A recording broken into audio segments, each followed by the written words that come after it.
good morning, everybody. Good morning. Good morning. Good morning. I find emotions a bit like the weather. Can you imagine different weather patterns? You know, sometimes it's like this morning, nice blue skies and very relatively calm.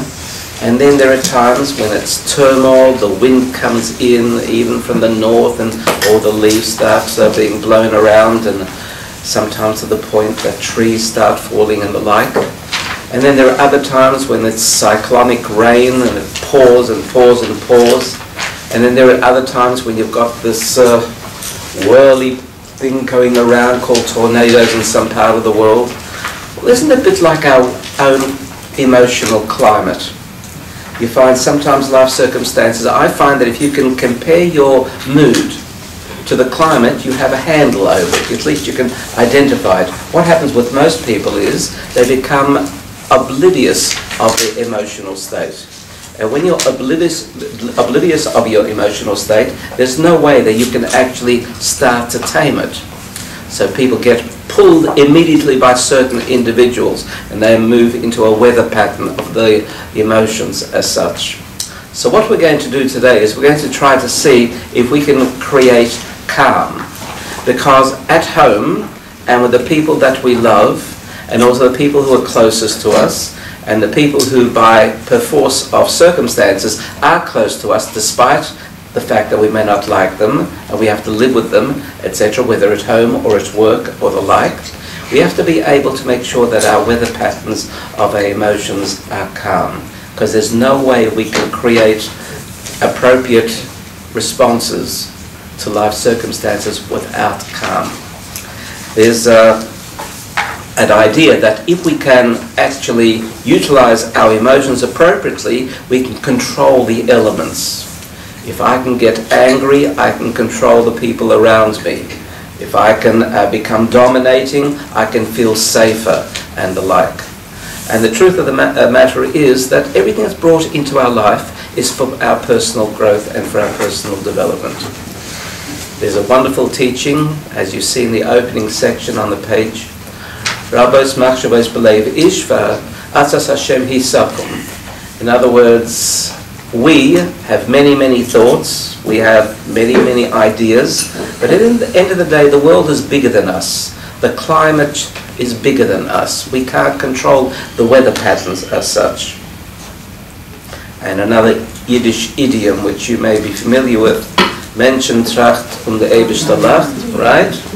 We have all these great ideas, and God laughs at our ideas because they contradict what's the ultimate purpose and function of the circumstances of life. Okay, so what's the opposite of calm? I'm going to use this morning as a working construct that anxiousness is. We can come up with many, many different possibilities, but I'm going to use that one for the purpose of our discussion.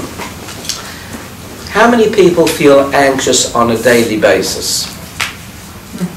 Most people, believe it or not, that's the norm today. Do you think it always was the case? Yes, I think so. Well, there's careful studies that have shown that's not the case. No? No. That we're more anxious today than we used to be. And now when I say that, you say to yourself, yeah, of course we are more anxious today. There are many more things that keep making us more anxious today. What's different today about today's life than was 200 years ago?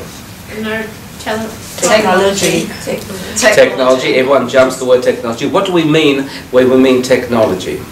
Constantly being bombarded with information until we're overloaded. Okay, so one significant change is the fact that there is constant bombardment of ideas, thoughts, news and the like.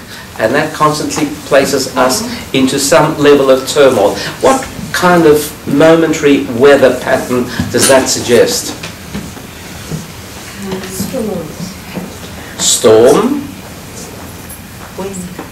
Wind. Sometimes hurricane. It can become a hurricane. But the idea of that there's constant motion is, you can take it of course in terms of wind is a good one, because wind is moving things around. So there was a period in history when we didn't have that much technology, called it the vast majority of history. So there was therefore a factor that was totally absent that we're experiencing today. What other factors of life today are significantly different that cause us to have a greater sense of anxiousness? We drink more coffee and processed foods. Okay, foods can make us more anxious.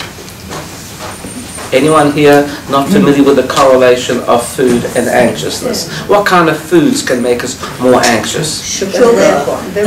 Sugar, Caffeine. sugar, colouring, and MSG. caffeine, MSG, absolutely. Do we have control over those things? Yes. Yes. Do we control those things? No. Therein lies the gap, right? The mismatch. We seem to become much more familiar as time goes on with these factors, but they sort of don't fall within our purview of activity and taking initiative and the like. All right, what else causes us more anxious today? Yes? We are more of us. There's more of us, and more of us living closer together in urbanization. You know, there's a whole issue about discussion as to space and comfort. How many of you like a little bit of space? Guess what? That's human. We like to have space, and when we're crowding each other, it may not be very, very comfortable. So all these factors militate towards a more anxious-ridden life today in a short space of time, in a space of 200 years, compared to the thousands of years beforehand. Have we been handling it well? Yes and no. Hard to say, isn't it? We have a sort of intuitive gut reaction. We're not handling it well. What kind of features of today's life suggest to you the negative, that we're not handling it well? Anxiety. Anxiety, drugs, Alcohol. Dementia. escapism is summarised some of your things. And then there's another very obvious thing, and that's called Mental health. illness. Right, whether that be physical illness or mental illness and the like. And therefore, illness is already the nth degree of a development of a situation, and there are infinite stages beforehand, which we are all on some level of that spectrum of situations. What about trauma? How many people have experienced trauma that have set off anxiousness flows in their personal life? Emotional and physical. There may be many kinds of traumas. Just about everybody. Trauma could be the breach of relationships. Trauma can be, unfortunately, a cancer. Trauma might well be economic deprivation. There's all sorts of traumas today which become catalysts. Now we know full well that traumas can create chemical changes in the body which then make it difficult, if not impossible, for us to regain our composure. And Baruch Hashem, Hashem created within all things of existence the potential cures. Some of those are called medicines. Okay? So we've got the possibilities of getting us back to a level playing field, overcoming traumas, but traumas set off patterns of anxiousness, and a lot of people don't see that correlation as such. Do you think anxiety is to do with mind or emotion? Mind. We've got a mind majority in this room, and yet when I say anxiousness, I'm going to ask you, what is anxiousness? It's an imbalance in your system. Good, that's broad. Your coping mechanism. That's broad, but where's anxiousness located? Here or here? It's Of course it's both. Naturally. But which comes first? the palpitations come first. Mind. As we've said over previous weeks and previous sessions, every feeling is dependent on an interpretation. Every feeling is dependent on an interpretation. Even if it's a microsecond interpretation, that microsecond interpretation sets the direction of a feeling. Feelings don't come from nowhere, as most people seem to think. They come as a consequence of the compass bearing of the mind. When the mind gives a compass bearing, the emotions will follow. There is a seeming exception to that.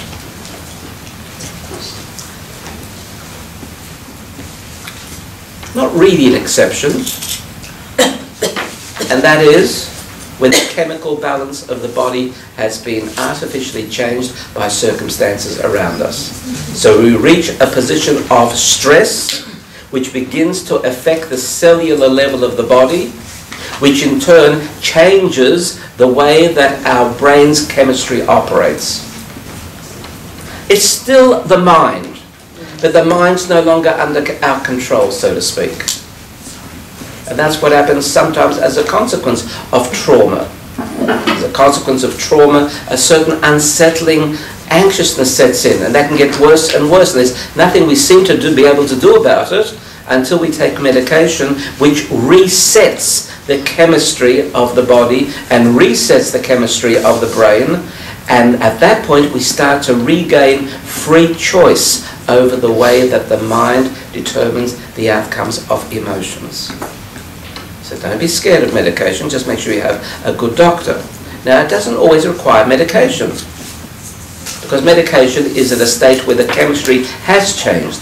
There are many levels before that which you can have the opportunity of having good advice, counselling, talk therapy, etc., etc., to prevent us to get to a stage where the chemistry of the body changes. All right? So I'm not being I'm not advocating just one particular approach, but I'm going to say that by the end of this session, there is a superimposing approach which will be able to solve everything. Meditation is a good substitute for medication, a very good substitute. So what is? Meditation is a very good substitute. Yeah, for but sometimes people get to a stage where meditation will not help, I can tell you, from any number of circumstances. Medication is habit forming and has side effects. Totally agree with you, but at some stage, nothing else will help. Yeah. And there are many people that I've known that where that's absolutely the case. Okay. And unfortunately, some people will not recognize it, that they've reached a point in their life where nothing works. God forbid. For most people in this room, hopefully that's never been the case.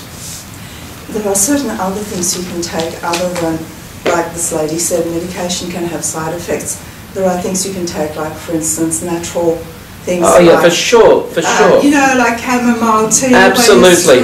But I assure you, when a person's having a nervous breakdown, excuse me, I assure you, when a person having a nervous breakdown, chamomile tea will not help. So what I'm saying is that there are times where we have to actually be very reasonable, and it can't come from us. As the Rebbe always used to say, when you want a cure, you don't go to the patient. Yeah, clever. All right? All right. So, are there mechanisms, today we're not talking about advocacy of medication or chamomile tea or anything like that. We're talking about what can be normative practices in everyday life that can prevent us from reaching that point, which is a point of no return. We have to change the game altogether. And that's what we're going to be talking about and practicing and providing some possibilities in today's session.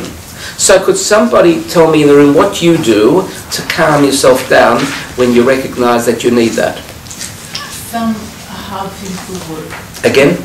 Doing some hard physical work. Hard physical work. And another flip side of that is go to the gym. Go to the fitness center. Why does physical activity assist? It's the endorphins. It produces certain chemical changes of the brain and the body. It burns up the cortisol and adrenaline as well. Again, chemical changes in the body. And there's another very, very important thing. It changes your focus in the moment. Because that which causes anxiousness is a particular interpretation of the moment. And if you can change your mind's focus in the moment, as we've said many times, you therefore remove the culprit. All right, so that's that's one thing. What's another thing? Can make noise. To make noise. Music. We're back to primal scream therapy, aren't we? Do you know what swearing? Why will making noise assist? For the very same reason. When you start making noise, you're taking the focus away. Okay? There's going to be a hierarchy. Making noise is not as good as exercise, which is not as good as, and we're going to be able to perhaps develop that hierarchy. Yes? What else do people do in this room? I remove myself from the situation. I withdraw, but that might not be the healthiest option. I go and read a book or... Everything is healthy that removes us from the moment. Anything which changes the focus. So anything which makes you move your mind away will move your emotions away. Because as we've said many times, Hashem created us in such a way where you can't think of two things at the same time.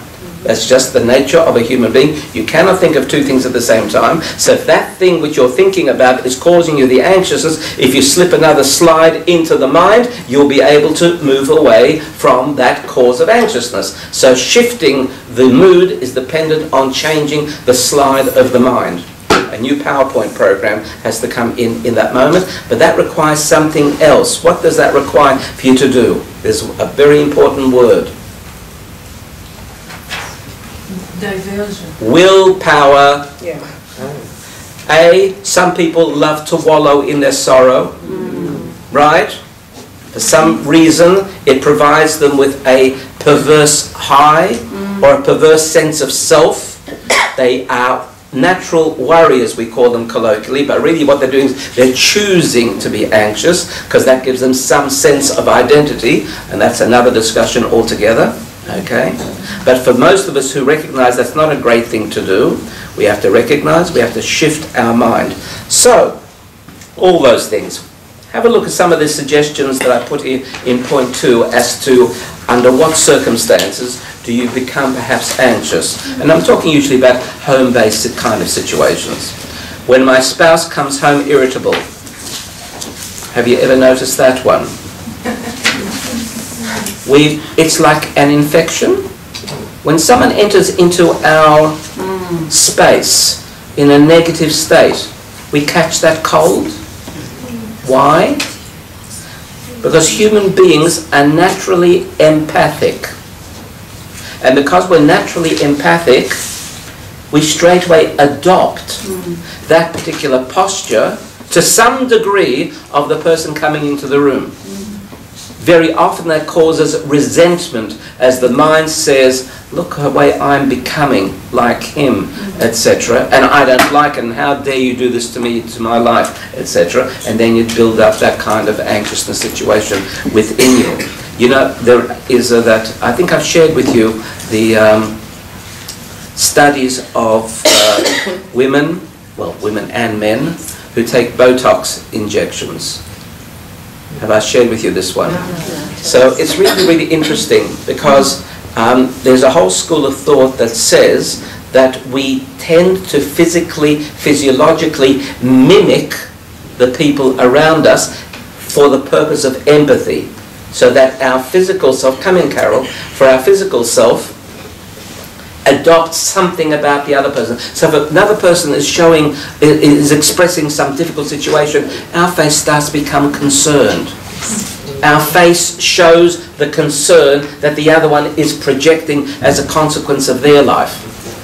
And this is the interesting part of the study, that our ability to empathize is based on our physical capacity to actually mimic the other person. Botox injections tend to put on freeze certain expressions, subtle expressions of the face. It's been shown that people who have used Botox extensively are unable to have the same degree of empathy for other people. Isn't that interesting? I'm not saying anything to you, what you should and should not do, but it's a very, very interesting thing. We are chesed-oriented. I've been emphasizing that point. Hashem created the world with the tool of chesed, implanted chesed in us. Chesed means our sharing and giving self. Empathy is an aspect of giving and sharing. Therefore, we naturally empathize. When we are unable to empathize, whether it be for the reasons I just told you, or for emotional reasons, other reasons, the result is we become anxious. Just an interesting little insight there. All right, another circumstance, when I have to visit difficult relatives. You know that one? Some people here in this room have actually shared with me some of the difficulties facing them when they're forced to visit difficult relatives, very often very close. Why is it hard to visit difficult relatives? Because we pick up on their stuff. Because we pick up on their pick up on their stuff. That's another degree of empathy. So what? They drain us. That's true. We'll use Drano.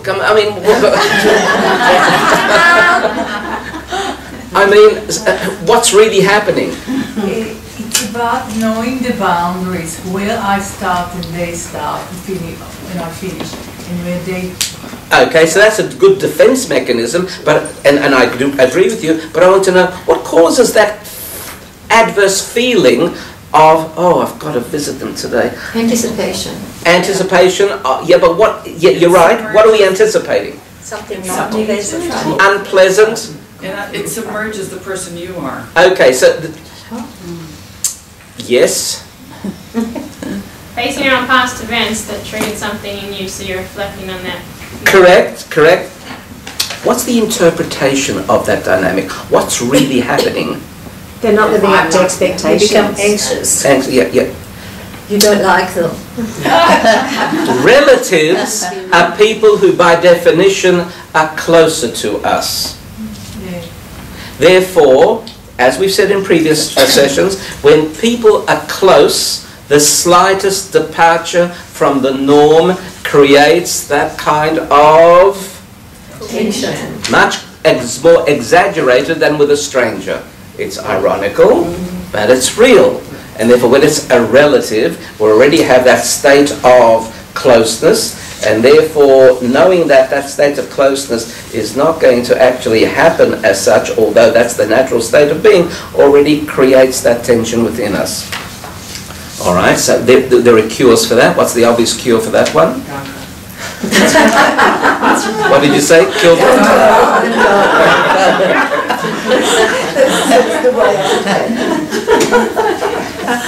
The short answer is love them more. And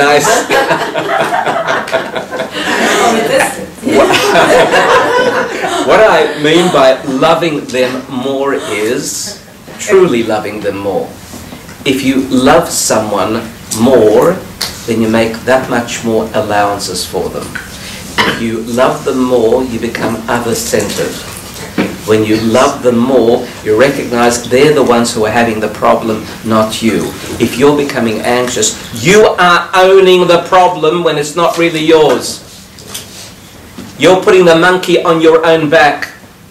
It's your choice as the anxiousness, not their fault. We always say, oh, it's their fault. It's not, it's your fault. You have the choice whether you want to feel anxious or not about it, and I'm giving you a cure, love them more. In other words, understand they have the problem, even if you don't fully understand the problem. Other-centeredness as opposed to self-centeredness. Come on. You must have a very difficult relative. You know what? I know what you're saying, but I'm still maintaining my position. And I know it's hard, and the closer the person is, the harder it is. But remember, if someone close is being nasty to you, they're the ones who are nasty, not you. But they make you upset. No one can make you anything that you don't choose to be. No one can make you anything that you don't choose to be. What happens is you're not practiced to be able to be other-centered. Therefore, you adopt it. And if they don't behave in public, the way you would like them to. If they don't behave in public the way you would like them to, you start to recognize a very well-worn adage: you control nothing in life, people. You still have your personal boundaries. What does personal boundaries mean? Unless they're striking you in the face, I don't believe any boundary needs to be in any way punctured. Well, it's your boundary that you're setting. Even for your children?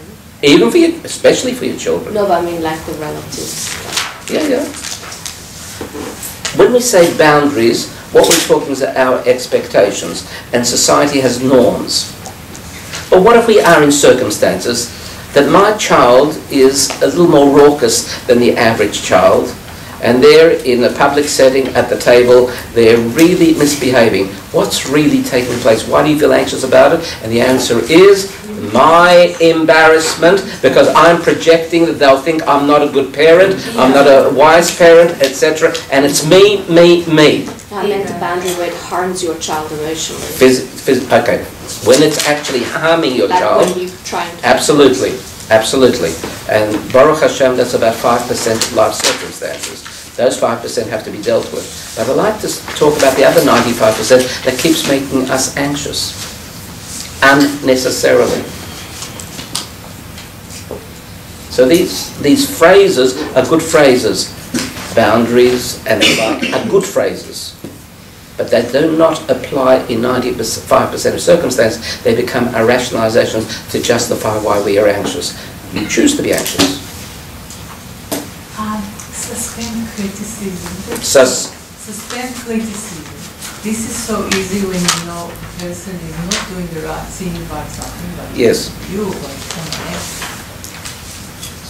Well, it's a very easy thing to say, suspend criticism, but when you're at the moment, at the situation, and it's coming at you, it's so easy to just fall into that. Absolutely. Thing. And that's why we're going to talk today about training, because you can't win the high jump without training, and you can't win the figure skating without training. And a person who says, well, I just got to win the figure skating, I'm going to go out there, obviously say it's ridiculous. So why are you going to win out there in social setting in terms of anxiousness without training? And the answer is most people go through life never training and still expecting to succeed. And when they can't, what do? They blame the world. They blame the other one. They did this to me. Not true. You did it to yourself. You don't have the courage to accept that. Can I speak plainly? I am, so why shouldn't you? Are you saying to cut right through this, that it's in what you're saying, it's never all right to say, look, cut it out, you're being a jerk, you're annoying everyone, you're upsetting everyone, just pull your head in and stop it? Correct. If you say it like that, 99.9% you'll lose. Because all you're doing is being, and I'm not saying that's the way you would say it, but if you do say it like that, the result is you're upping the ante. You have to be wise in the moment. You have to choose the moment. You have to choose your words. You have to choose your facial expressions. You have to have rehearsed it beforehand. You have to have thought it through. All these things called training. We need to teach children 4 or 5 years old this. We're all older. How are we going to learn this now? Very, very... sure, the child within always learns. Okay. All right. So, does anyone here have any techniques that they adopt to calm themselves down in the moment? I try to say, who owns the problem?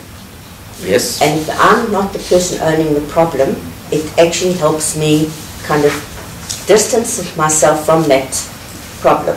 Okay, so one thing is to remove yourself, distance yourself from it. Okay, that'll be good. That's a good technique for the moment. Yeah. But guess what? It will recur. Yeah. That person does not walk out of your life. Carol. I've learned to breathe. Okay. And close my eyes and take deep breaths. Excellent. Breathing is a very good thing, especially when you're alive.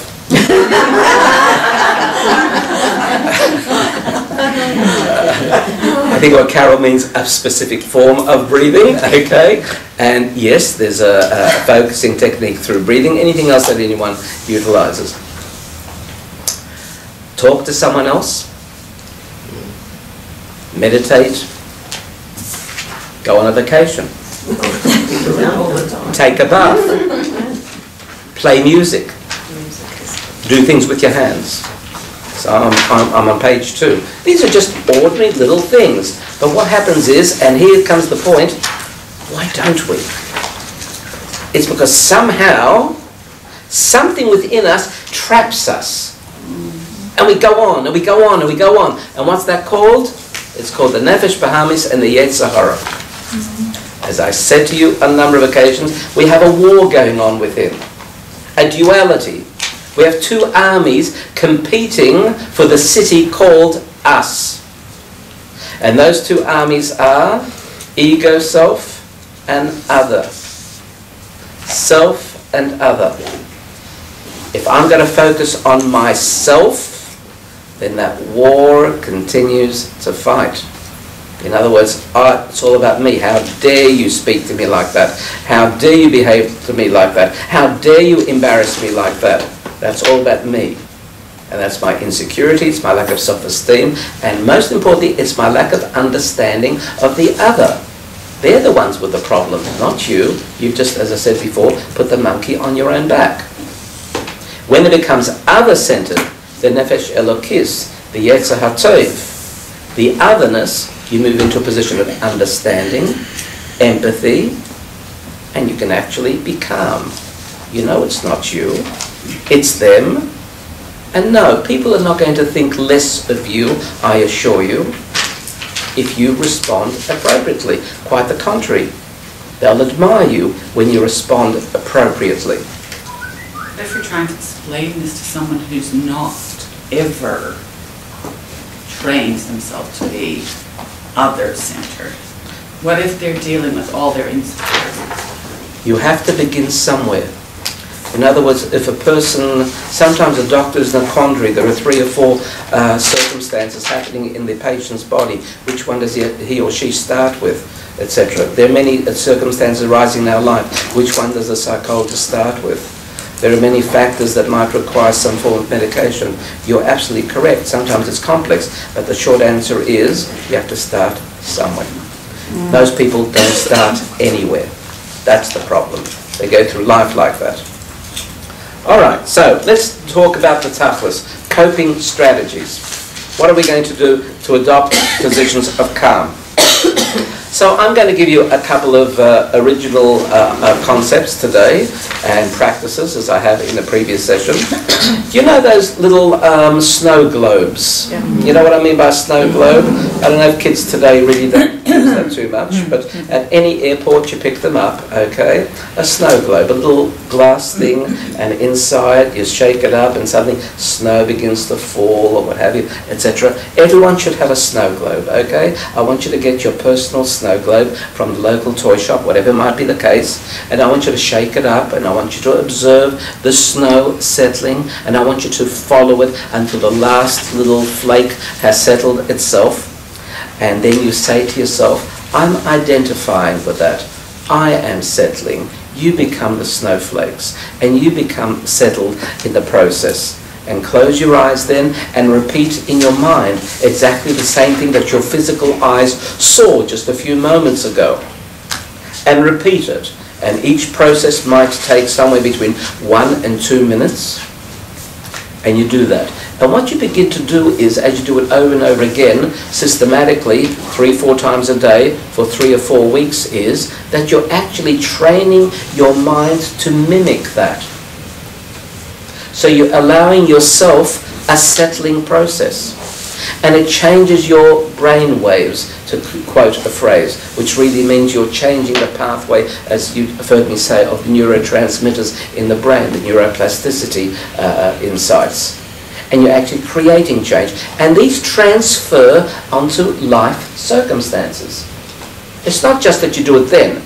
Yes, initially it's just then, and the provocation will still provoke you. But as you do it more and more and more, you create for yourself a trained set of circumstances that are imprinted that can carry through to other life circumstances. So that's one technique you can adopt. And it's a very, very good one. It's a very, very easy one. And it's a very, very fun one. Okay, so I want you to close your eyes, and I want you to see this snow globe, and I want you to have a look at it before you shake it. What's the picture that you can see? Is there a house there? Are there trees there? Are there any Eskimos and igloos? Choose your own snow globe in the mind. It's on the table in front of you, in your mind's eye. Get a good sense of the colours. There's usually some green and red there. Lots of white, and it's all nice and settled. Pick it up with your hand and give it a solid shake. Put it down on the table and watch. It's all blizzardy, blurry, and you can see settling, slowly clearing. The snowflakes are now falling back onto the roof, onto the ground. Fewer and fewer snowflakes settling, and there you have it. Clarity, clearness, calm.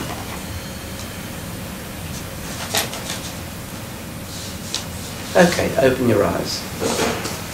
Very easy, and it works. So that's one thing you might do. You might do what was said earlier. Carol says breathing is a good idea. When we say breathing, we're talking about a specific kind of breathing, and that's called diaphragmatic breathing.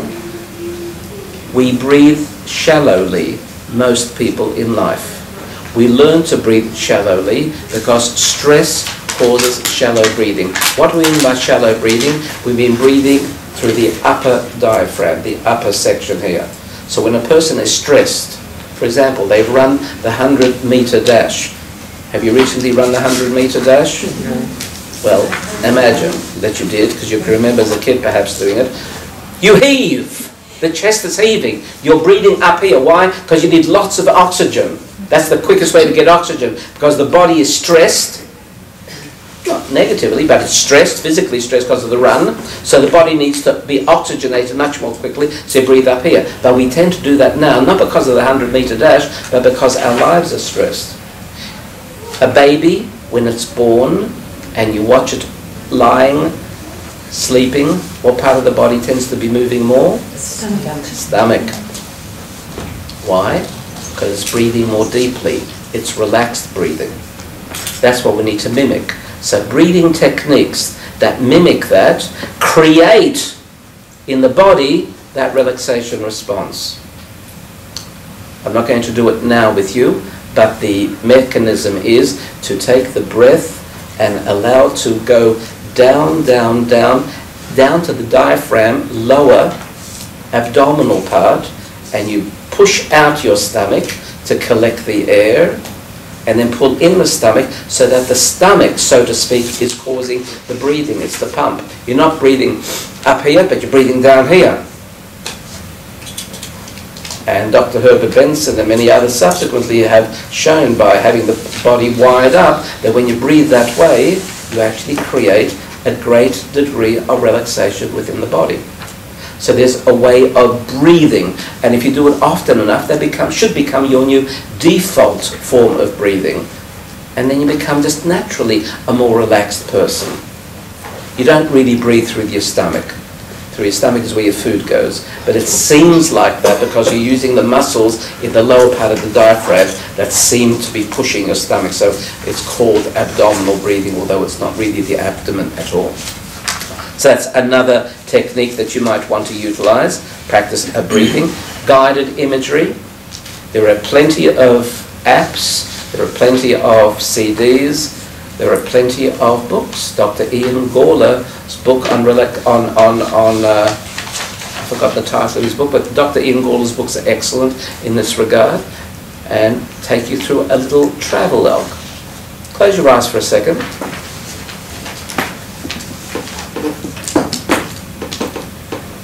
And I'd like you to go on a very, very sunny, beautiful, pleasant day to Sherbrooke Forest. You park your car in the car park. You've decided to go alone. And you're going to walk into the forest.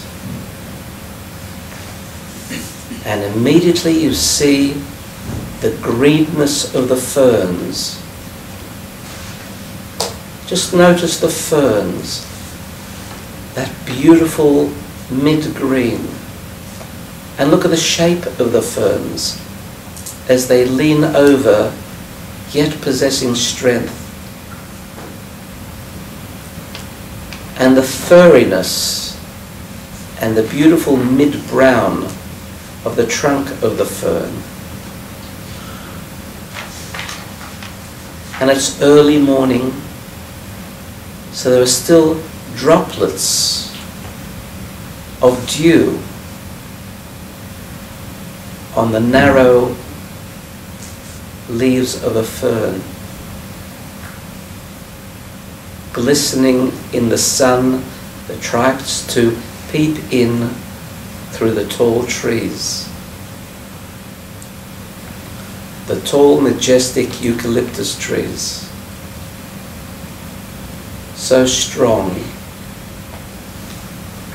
so beautifully proportioned, irregular, like our lives, like ourselves, and yet majestic and exhibiting great beauty, grace, and calm as the sun, light begins to filter through. What a magical moment, walking amongst those trees, feeling so at one with the world, so comfortable, so fresh, so calm.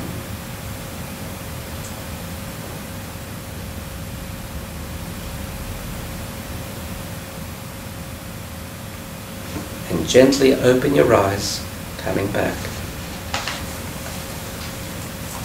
Well, that took probably all of 2 minutes.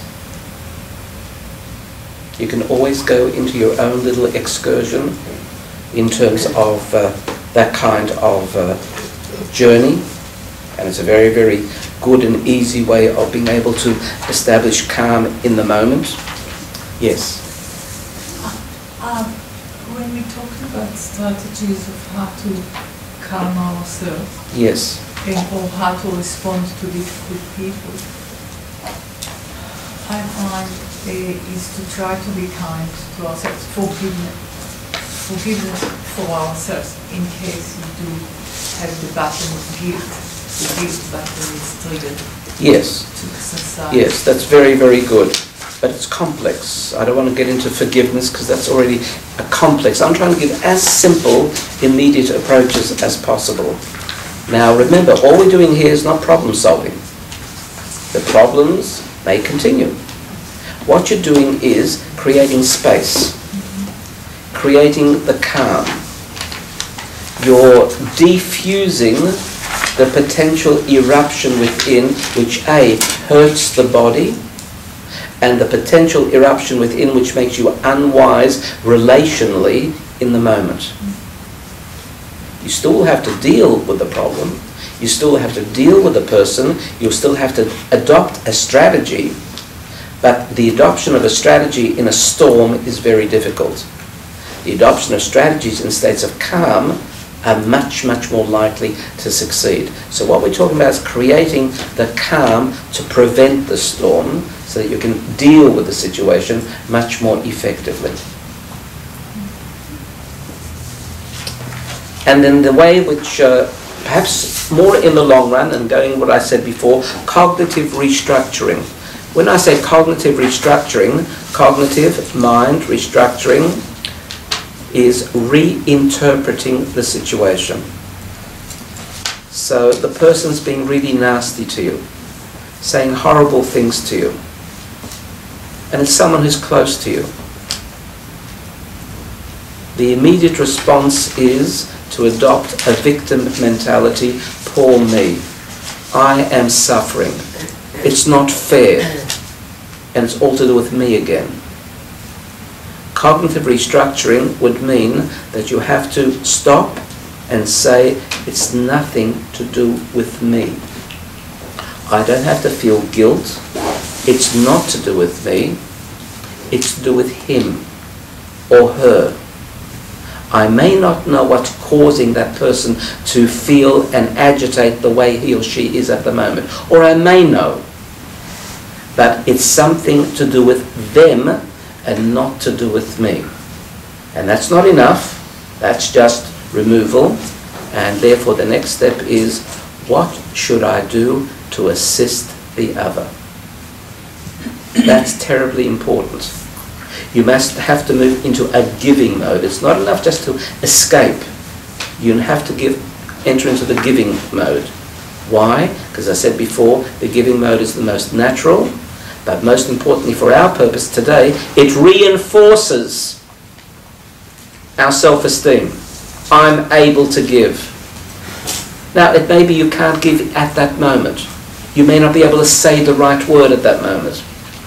You may not be able to have the right gesture. You may not be able to, in the moment, diffuse the other's agitation. But don't adopt it. Don't wear it. It's not your problem. So that's again a matter of cognitive restructuring, meaning reinterpreting the circumstance. Now, in the long run, that's the one that will make your life much better. All the others are temporary measures that will solve the immediacy in order to problem solve. But the one that in life is the one that's going to be most effective is that attitudinal response to life itself. What if you have got someone in your life who you've tried for years to do that exact thing to, and they really don't want you in their life? And you're like, it's not me, it's them, and I'm going to keep giving them love and giving them love. And they're like, I just don't like you. Then you go to a third party called a counselor, maybe a psychologist, maybe a rabbi, and maybe a very good friend, and you ask their advice. Because in those circumstances, it's very unlikely that you're the best person to give advice. But you're saying you should just keep giving, and what if you're just sick of them rejecting you? Surely No, at some point I don't say for away. one moment that you have to keep giving. You keep giving until you decide not to. Okay, that's fair enough. Okay? Yep. Most people, however, give up far too early. Okay. Now, another little technique. When I was in America most recently, I was thinking, what can I buy my grandkids as a gift? And I went into this rather creative little toy shop, and they had these cute little night lights where it was simply a switch, like you put a switch on a wall. You know, a light switch on a wall? It was a portable little light switch, and you flick the switch and a light came on from inside the little panel, so it became a little night light for the kid. Very, very nice. If you want, I'll bring 100,000 of the next time. Very, very nice. And you just switch on, the light comes on in this panel, and switch off, etc. Okay. So I'd like you to imagine this portable light switch, and I want you to be able to flick the switch. So I want you to close your eyes and just imagine this light switch that's usually on the wall, but it's now in your hand, and all you do is you flick the switch and the light comes on. Okay? And what I'd like you to do is to know that as soon as you flick that switch on, you become calm. It's just an automatic response. It's a little bit of magic. Okay? You flick the switch on, you become calm. So I want you to hold this switch in your hand, and I want you to first feel yourself switching it on and off, just like a light switch, and recognize and see the light coming on and off on this panel.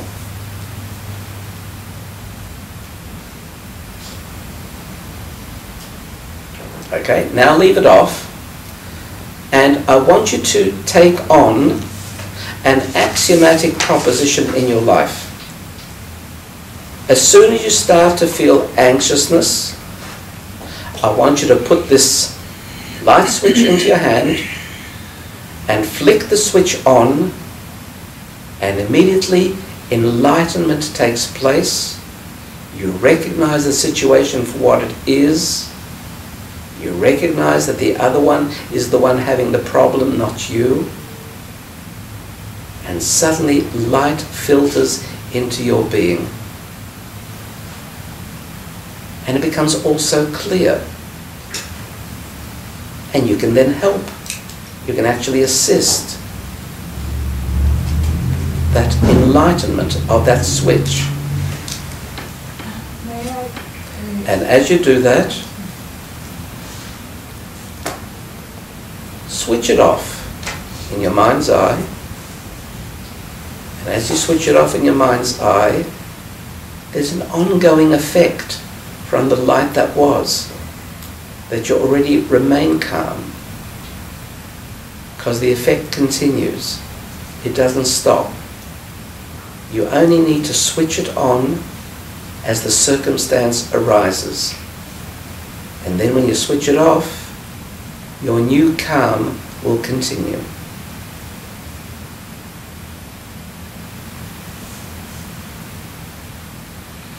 Okay, gently open your eyes. And all I'm saying is that there are many visual techniques of the mind that you can adopt in order to help the immediacy of the problem. And as I said, most circumstances we need simply to diffuse the moment. Won't solve the problem, but it will assist us to create a level playing field where we're able then to deal with the problem much more effectively. B, you protect your body, because it's the anxiousness and the stress and the continuous stress that hurts the body and causes effectively breakdown if the stress level reaches, unfortunately, to that particular level. And the one technique that I think is the most valuable for life, which I call cognitive restructuring, which means to change your attitudinal response. So in the final few moments, I'm going to tell you what's the basic change in attitudinal response. And some of you heard me say it before. It's summarized in 2 words, emunah and bitachon. Those of you who have not heard my mantra, drawn from the Lubavitcher Rebbe, it goes like this. Emunah is the belief that everything that has ever happened in your life is for your current good. Anything that has ever occurred in your life is intended for your current good now. Bitachon is the belief that the challenge you face now will have a positive outcome. The challenge that you have now, you will succeed to overcome. So emunah deals from the past to the present. Whatever's ever happened in your life is for your current good. Bitachon deals from the present to the future. The challenge you face now will have a positive outcome. If you adopt these 2 axiomatic propositions, which means they can't be proven, but if you choose to believe in them, your life's stress levels will come considerably down, if not become eliminated. You'll be looking at life through a completely different lens.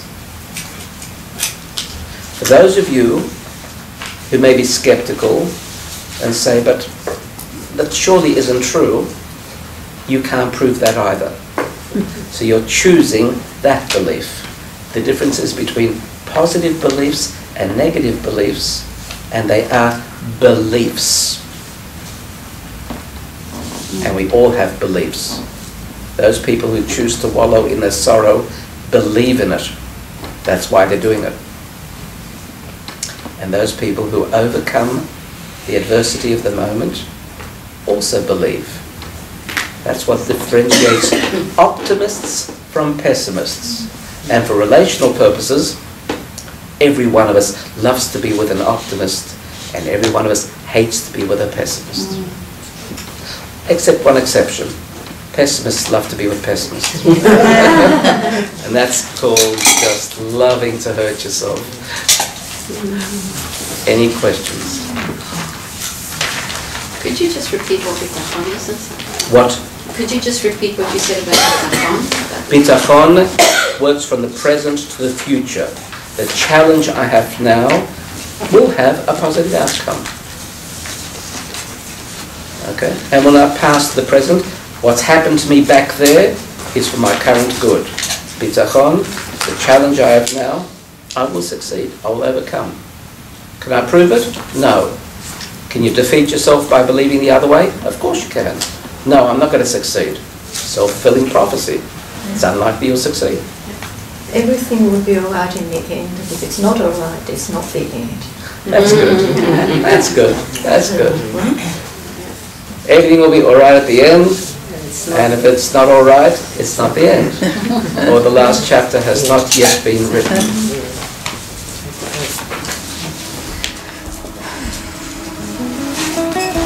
Okay, we'll see you next week. Thank you very much. Enjoy. Thank you.